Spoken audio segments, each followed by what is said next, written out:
চাওক উন্নয়ন বুলি যদি কওঁ তেতিয়াহ'লে উন্নয়ন হৈছে পাথাৰকান্দি সমষ্টিৰ বিধায়ক কৃষ্ণেন্দু পালৰ, কিয়নো তেওঁ বিধায়ক নহয়, এতিয়া মন্ত্ৰী হৈছে। কিন্তু সেই মন্ত্ৰীগৰাকীৰ সমষ্টিৰ এটা দলঙৰ দুৰৱস্থা এই মুহূৰ্তত আমি দেখুৱাবলৈ যত্ন চলাম। প্ৰথমতে এখন তথ্যফলক দেখুৱাবলৈ চেষ্টা কৰিম।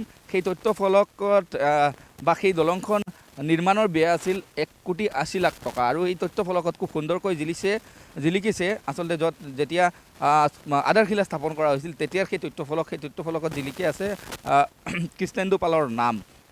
আৰু এই যি এলেকা, এইটো এলেকা হৈছে ঝেৰঝেৰি, অৰ্থাৎ ঝেৰঝেৰি বজাৰৰ পৰা লংগাই ফৰেষ্ট বিট সংযোগী এখন দলং, যি দলঙৰ অৱস্থা এই মুহূৰ্তত আমি দেখুৱাবলৈ যত্ন চলাম। সেই দলংখন মূলতঃ 90% কাম সম্পন্ন হোৱাৰ পিছত সেই দলংখন খহি পৰিছিল। বিগত 2 বছৰ পূৰ্বে এই অঘটন সংঘটিত হৈছিল, আৰু অঘটন সংঘটিত হোৱাৰ একমাত্ৰ কাৰণ আছিল ঠিকাদাৰৰ আচলতে নিম্নমানৰ কাম, আৰু যাৰ ফলত এই ধৰণৰ এক অৱস্থাৰ সৃষ্টি হৈছে। কিন্তু আজি প্ৰায় 2 বছৰ হৈ গৈছে এনেদৰে ওলমি আছে সেই দলং, কিন্তু সমষ্টিৰ বিধায়কগৰাকী আজিৰ তাৰিখত তেওঁ মন্ত্ৰী হৈছে।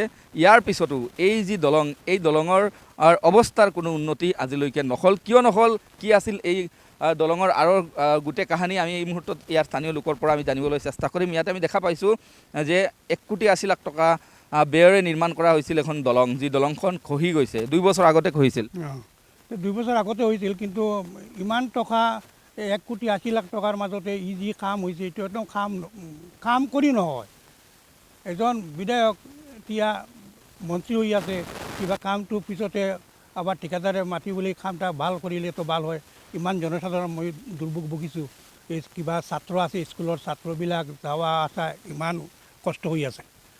কাজগুলা ইমান বেয়া কৰিছে, একদম বেয়া এটা কাম কৰি আছে। আৰু এইটো আৰু বাচাই বলা নহয়। কেতিয়া আৰম্ভ হৈছিল কাম? এইটো 2023 কামটো আৰম্ভ হৈছে। কামৰ গুণগত মান নিশ্চয় নিম্নমানৰ আছিল, যাৰ ফলত এই ধৰণৰ ঘটনা হৈছে। 1,80,00,000 টকাৰ কাজ এইটো। 1,80,00,000 টকাৰ কাজ, কিবা 1,80,00,000 টকাও নালাগে ইয়াতে কামৰ।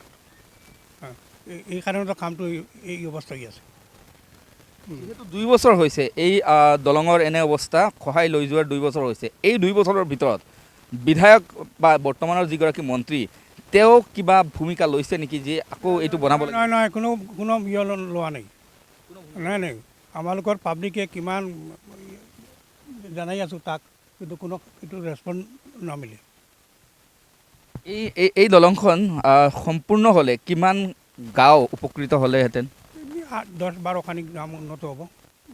কিবা ছাত্ৰ ছাত্ৰী 1,000-2,000 ছাত্ৰ ছাত্ৰী আছে, এই বীজৰ কাৰণে কষ্ট ভোগ কৰি আছে। ইমান বছৰে সেই বিপৰীত প্ৰান্তৰ লোকসকল, লংগাইনৰ বিপৰীত প্ৰান্তৰ লোকসকলে কিদৰে নৈ পাৰাপাৰ হয়? নৌকালৈ পাৰ কৰে, নৌকালৈ কিবা বাছৰ কাঞ্চি দি পিচ কৰি পাৰ কৰে, খুব কষ্ট কৰি পাৰ হয়। কিন্তু এতিয়া যে মোৰ ৰাস্তা যিটো, এইটোতো ভাল কাম না কৰে, ৰাস্তাটো ভাঙিয়া গৈছে। আমাদেৰ বিধায়ক মন্ত্ৰী হয়ে আছে, কিবা ৰাস্তা ৰিপেয়াৰিং কাজ। উন্নয়ন কেৱল বিধায়কৰে হ'ল, তেওঁ মন্ত্ৰী হৈছে। মন্ত্ৰী হয়ে তো কি হয়েছে, কোনো উন্নয়ন হয় নয়। পুনৰবাৰ আমি সেই দলঙৰ দৃশ্য দেখুৱাবলৈ যত্ন কৰিম। সহযোগী মান্না আছে, মান্নাই দেখুৱাব। ইয়াৰ বিপৰীত প্ৰান্তত কেইবাখনো গাঁও আছে, যিসমূহ গাঁৱৰ লোকসকলে সেই অতীতৰে পৰাই মূলতঃ এই নৈ টুলুঙা নাও বা বাঁহেৰে নিৰ্মাণ কৰা ভেলাৰে এওঁলোক পাৰাপাৰ হৈ আহিছিল, আৰু আজিৰ তাৰিখতো একে আছে। এওঁলোকৰ কোনো উন্নতি হোৱা নাই, অথচ এই এলেকাৰ উন্নয়নৰ স্বাৰ্থত 1,80,00,000 টকা ব্যয়েৰে এখন দলং, পকী দলং ইয়াতে নিৰ্মাণ কৰাৰ কাম চলিছিল। 90% প্ৰায় সম্পন্ন হৈ গৈছিল, কিন্তু নৈৰ কোবাল খুঁটে সেই দলংখন উঠুৱাই লৈ গৈছিল। কিন্তু উঠুৱাই লৈ যোৱাৰ আজি 2 বছৰ হ'ল।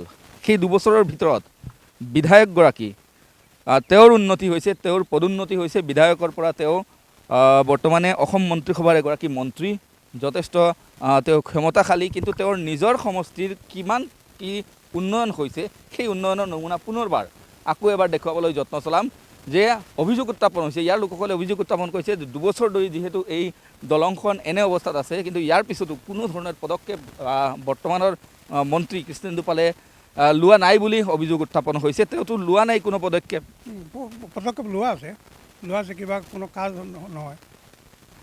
মুখৰে পদক্ষেপ নাই নহয়, এইটো কাগজ পত্ৰ দিয়া আছে। এতিয়াতো তেওঁ মন্ত্ৰী, এতিয়া মন্ত্ৰী হ'লে কি হ'ব, কাজ না কৰি থাকে। মানে প্ৰেক্টিকেলি কাম নাই। প্ৰেক্টিকেলি কাম নাই, কিবা আপুনি গ্ৰামত গুচিলে দেখিব বিৰাট বড় বড় বেনাৰ লাগি আছে 20 লাখ টাকাৰ 25 লাখ টাকাৰ কাজ নাই এতিয়াও আমাৰ ঘৰৰ পাছতে 2টো বেনাৰ লাগি আছে পাকাৰ বেনাৰ এইটো ভাঙি পৰি গৈছে কিন্তু কাম হোৱা নাই মানে তথ্য ফলকতেই কাম সীমাবদ্ধ এইবিলাক তথ্য ফলকত কাম সীমাবদ্ধ বাস্তৱত কাম নাই বাছৰ কাম নাই বিধায়ক বা মন্ত্ৰীগৰাকীৰ কথা শুনিলেতো শুনা যায় তেওঁ উন্নয়নৰ একেবাৰে জোৱাৰ বোৱাইছে সেইটো বাছৰ কোনো কাম নাই বাস্তৱত কোনো কাম নাই